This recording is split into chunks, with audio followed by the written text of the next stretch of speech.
Hey guys, for today's video, I'm gonna teach you how to do a slow motion and darken effect on your videos in CapCut. This is a very popular way of editing clips, and it's actually pretty simple. The first step is to open your TikTok. Once you're here, tap on the search bar and type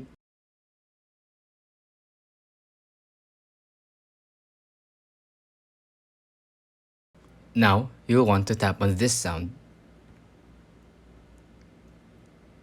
You will find a lot of videos using the effect you want, so click on one of them. Now, you'll tap on this text that says CapCut. Try this template.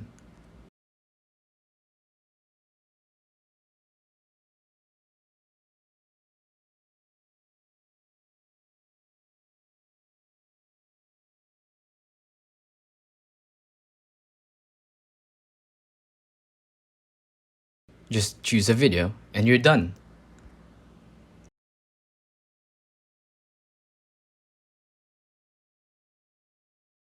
Simple as that. If you think this video was helpful, please consider liking, subscribing, and hitting the notification bell.